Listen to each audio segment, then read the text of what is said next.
yang otaknya bandel kayak gitu loh, ya. Habis itu penagihan di luar alamat domisili konsumen. Misal di kantor hanya boleh dengan persetujuan tertulis. Nah, inilah poinnya. Ya.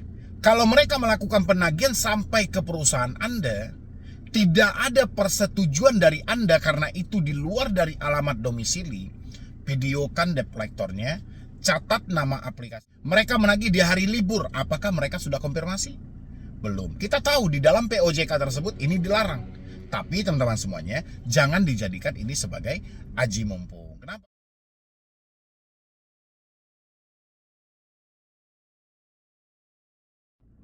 7 debt collector lapangan datang menagih ke perusahaan atau ke kantor si debitur. Apa yang harus dilakukan dan apakah ini diperbolehkan mereka melakukan penagihan sampai ke perusahaan?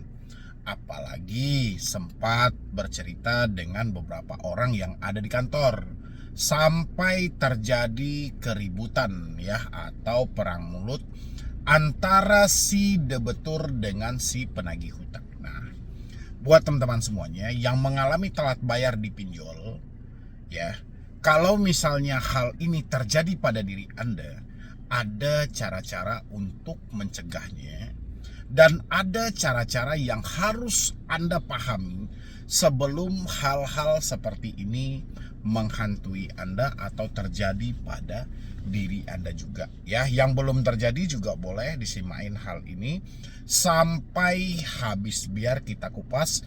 Tidak ada lagi debt collector dengan semena-mena datang ke perusahaan melakukan penagihan tapi dengan dalih mempermalukan. Oke teman-teman semuanya, sesuai dengan POJK nomor 22 tahun 2023 mengatur tentang penagihan hutang.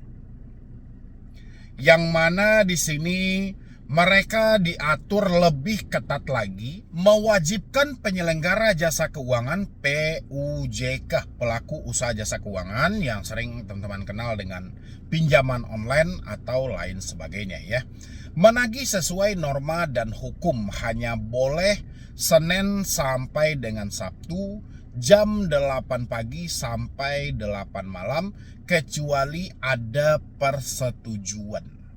Ya, kecuali mereka meminta persetujuan sama Anda, Bu. Kami tidak bisa datang di jam 8 pagi atau jam 8 malam. Kemungkinan kami datang agak telat, sekitaran jam 9 malam. Gimana, Bu? Kalau misalnya Anda setuju, ya oke Pak, silakan Bapak datang aja. Nggak ada masalah. Tapi kalau tidak ada persetujuan dari konsumen, mereka datang jam 9 malam, jam 10 malam, kalian tidak usah menerima tamu dan usir mereka langsung. Ini tertuang dalam POJK nomor 22 tahun 2023 ya. Habis itu mengancam atau kekerasan atau mempermalukan, serta tidak boleh melibatkan pihak ketiga, keluarga atau teman. Kalau misalnya mereka melakukan penagihan, intimidasi terhadap keluarga Anda, terhadap teman Anda, ini juga tidak diperbolehkan. Oke. Dan habis itu lagi, aturan ini memastikan penagihan dilakukan secara profesional, melindungi konsumen dari praktik tidak pantas, dan menegaskan kewajiban pelaku usaha jasa keuangan serta hak konsumen untuk dilaporkan jika terjadi pelanggaran. Nah, itu poin pertamanya teman-teman.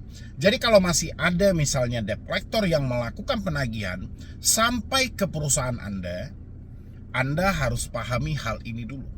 Bahwasanya mereka tidak bisa asalan melakukan penagihan, bahkan datang ke rumah aja itu harus ada persetujuan kita kalau di luar dari batas jam yang telah ditentukan. Ya. Selanjutnya teman-teman semuanya, ini juga harus Anda pahami. Aturan utama penagihan dalam POJK nomor 22 tahun 2023, waktu dan tempat penagihan. Senin hingga Sabtu pada pukul 8 pagi sampai 8 malam. Waktu setempat. Penagihan di hari Minggu atau di luar jam tersebut hanya boleh dengan persetujuan konsumen. hari libur nasional, hari Minggu mereka datang, itu harus melalui persetujuan dari Anda. Tidak boleh mereka asal jadi. Ini yang perlu teman-teman pahami. Selama ini yang Anda pahami itu kapan Desi datang ke rumah, daerah mana yang mau dikunjungi, telat berapa lama akan datang. Padahal hal-hal seperti ini sangat penting teman-teman. Ya, terutama Anda yang selalu dikunjungi ke perusahaan, yang didatangi ke rumah, didatangi tempat nongkrong segala macam. Anda harus paham ini untuk menyampaikan pada debt collector yang otaknya bandel kayak gitu loh, ya. Habis itu, penagihan di luar alamat domisili konsumen. Misal di kantor hanya boleh dengan persetujuan tertulis. Nah, inilah poinnya. Ya. Kalau mereka melakukan penagihan sampai ke perusahaan Anda, tidak ada persetujuan dari Anda karena itu di luar dari alamat domisili, videokan debt collectornya, catat nama aplikasinya, laporkan kepada otoritas jasa keuangan, jangan lupa ditembuskan kepada saya teman-teman biar kita viralkan juga. Jadi jangan teman-teman takut, jangan teman-teman cemas, khawatir dan segala macam, jangan gitu loh. Ya, yang penting kita hadapi. Kita ditekan, jangan mau kita masuk dalam penekanannya karena sudah ada batasan-batasannya. Mereka menagih dari jam 8 pagi sampai jam 8 malam. Kita harus paham sekarang hari apa, ya, jam berapa. Oke, mereka menagih di hari libur. Apakah mereka sudah konfirmasi? Belum. Kita tahu di dalam POJK tersebut ini dilarang. Tapi teman-teman semuanya, jangan dijadikan ini sebagai aji mumpung. Kenapa aji mumpung? Ya mentang-mentang Anda sudah ada larangan-larangan seperti ini, Anda menghafal POJK-nya untuk menghindar dari hutang Anda, jangan. Ya, tapi ini benar-benar supaya kita nih di tahun 2026 ini benar-benar kita memunculkan debt collector dari pinjol ini benar-benar berkualitas gitu loh. Ya, dimulai dari kita yang menghafal hal-hal yang tidak boleh mereka lakukan. Karena kalau mereka tidak akan mungkin mau menghafal ini karena ini adalah bertentangan dengan diri mereka sendiri. Contoh menagih dengan tanpa intimidasi, pinjol mana yang tidak mengintimidasi? Menagih dengan kekerasan verbal, pinjol mana? Mereka nggak akan tahan kalau tidak mengancam. Mereka tidak akan tahan kalau tidak dengan intimidasi. Makanya kitalah yang menghafal hal-hal ini teman-temanku, ya. Habis itu lagi teman-teman, tentang penagihan di luar alamat domisili konsumen ini, sebenarnya kalau mereka berulang kali datang ke kantor itu, Anda juga bisa menyampaikan sama security. Kan security yang menjadi pengaman di sebuah perusahaan itu gitu loh. Security mempunyai kewenangan. Siapa yang diizinkan masuk dan siapa yang tidak, Anda mungkin bisa pesankan sama security. Nanti sepanjang saya bekerja, kalau misalnya ada tamu dan segala macam, saya tidak menerima tamu. Mohon dipertanyakan, saya tidak menerima tamu dalam bentuk apapun. Kan seperti itu teman-teman semuanya. Bisa kok dipesankan sama security-nya. Dan habis itu kalau mereka masih bersikeras juga dan segala macam, Anda bisa ambil dokumentasinya berupa video, berupa foto dari debt collector mana, biar lebih jelas. Ya selama ini kan OJK tidak percaya itu. Terjadinya konsep mempermalukan seperti itu. Kalau udah datang di luar dari alamat domisili konsumen, itu sudah mempermalukan. Ya teman-teman ya. Habis itu lagi larangan bagi penagih. Ini larangan bagi penagih ya teman-teman semuanya. Tidak boleh menggunakan ancaman, kekerasan, intimidasi fisik atau kata-kata kasar. Di poin pertama, ini sangat bertentangan dengan pinjol. Pinjol tidak akan suka dengan aturan dan larangan ini. Karena bagi mereka menggunakan cara ancaman, kekerasan, intimidasi fisik atau kata-kata kasar itu sudah menjadi ciri khas mereka. Kalau mereka tidak boleh melakukan hal itu, yang terjadi apa? Mereka tidak bisa menguasai orang, tidak bisa melakukan penekanan, tidak bisa mendorong gali lubang tutup lubang. Makanya si pinjol beserta debt collectornya tidak mau menghafal larangan ini.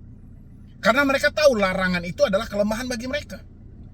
Sementara mereka butuh menggunakan ancaman untuk melakukan penekanan terhadap si nasabah ini. Supaya apa? Supaya si nasabah bisa gali lubang, tutup lubang. Makanya aturan ini, teman-teman yang memahami, teman-teman yang membaca, yang paham mana yang boleh dan mana yang tidak diperbolehkan. Ya. Untuk poin nomor 2, tidak boleh menghubungi atau menekan keluarga, teman atau pihak ketiga lainnya terkait utang. Tambah nggak bisa, ya kan? Si pinjol mana mau dia dalam hal-hal seperti ini. Kontak darurat aja ditagih kok. Di luar dari kontak darurat juga ditagih kok. Ya kan? Padahal aturan ini sudah jelas semuanya. Maka dari itu teman-teman semuanya, sepanjang tahun 2026, kalau masih ada debt collector yang datang ke kantor dan perusahaan Anda harus bungkam mereka dengan POJK nomor 22 tahun 2023. Anda harus paham teman-teman. Habis itu lagi di sini teman-temanku, ya, tidak boleh dilakukan secara terus-menerus yang mengganggu. Mereka juga tidak boleh menagih, menelpon dari pagi sampai malam, dari pagi sampai malam tanpa henti. Sifatnya itu mengganggu. Itu tidak diperbolehkan sama sekali. Ya, teman-teman harus catat ini. Habis itu kewajiban PUJK, kewajiban dari si pinjolnya, kewajiban dari si penyelenggaranya. Siapa yang bertanggung jawab dalam memerintahkan debt collector ini? Yaitu si pinjolnya, pelaku usaha jasa keuangan. Oke, kewajiban mereka adalah memastikan penagihan sesuai norma dan hukum. Selalu, kalau sama pinjol kita tanya selalu sesuai. Ya, kalau tidak ada kasus yang viral. Padahal di lapangan tidak ada satupun yang sesuai. Karena ini mereka pandai bersandiwara. Di depan OJK, di depan pemerintah yang lainnya, ya mereka yang baik-baiknya. Tapi di balik layar, rakyatnya ditindas. Nasabahnya ditindas, nasabahnya ditekan, diancam. Debt collector kalau tidak mau bekerja sesuai kemauan pinjol dipecat. Ya, jadi sandiwara dalam hal ini. Aturan ini sudah bagus, aturannya sudah lengkap, cuman kekurangan pengawasan yang ketat dari otoritas jasa keuangan sehingga aturan ini menjadi sebatas formalitas. Nah, daripada aturan ini menjadi sebatas formalitas, saya pengen aturan ini benar-benar diberlakukan dan benar-benar teman-teman semuanya mengawasi ini dengan benar. Biar Anda tidak ditekan terus-menerus oleh penagih hutang ini. Ya, biar pihak pinjol juga akhirnya bertanggung jawab penuh dalam hal ini, bukan hanya semata lepas tangan nanti ada laporan habis itu dilempar sama OJK, pinjolnya cuma jawab kita sudah lakukan investigasi, ternyata nomor yang dilaporkan itu bukan debt collector kami. Kan sesimpel itu, ya kan? Habis itu teman-teman juga kewajiban dari si pinjol adalah menggunakan bahasa sederhana dan mudah dimengerti dalam dokumen.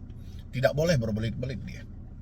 Ini kewajiban dari si PUJK juga, pelaku usaha jasa keuangan, dari si pinjolnya. Nggak ada bahasa dokumennya itu yang bahasa-bahasa hukum, ini segala macam segala. Tisi poin aja, apa yang jelas, ya kan? Yang iya-iya aja, sampaikan. Habis itu memberikan perlindungan data konsumen dan keamanan sistem informasi. Kalau ini biarkanlah OJK yang mengawasi, karena sampai detik ini semua data nasabah berada di titik di mana tidak ada aman sama sekali. Ya, dan habis itu hak konsumen di sini. Konsumen berhak melaporkan praktik penagihan yang tidak sesuai ke otoritas jasa keuangan dengan telepon 157 atau email konsumen@ojk.go.id. Ya, nanti Anda laporkan semua keluh kesahnya ke sana. Konsumen berhak atas perlindungan data dan privasi. Oke. Tujuan POJK nomor 22 tahun 2023, harmonisasi dan penguatan perlindungan konsumen di sektor jasa keuangan, menciptakan sistem keuangan yang stabil dan berkelanjutan, menjaga kepercayaan publik terhadap industri jasa keuangan. Rasa saya kalau untuk kepercayaan itu sudah menipis banget. Mungkin kita bisa lakukan survei gitu loh. Seberapa persen tinggalnya kepercayaan masyarakat terhadap yang namanya pinjol ataupun pindar. Nah, teman-teman semuanya, itulah hal yang harus Anda pahami ketika Anda dikunjungi oleh debt collector sampai ke perusahaan Anda. Bukan Anda takut. Oke, tapi Anda hadapi, tapi Anda harus paham POJK nomor 22 tahun 2023. Silahkan Anda catat, silahkan Anda cermati, nanti silahkan Anda praktekkan. Ya, jadi sekian dulu dari saya, Medi Broni. Wassalam.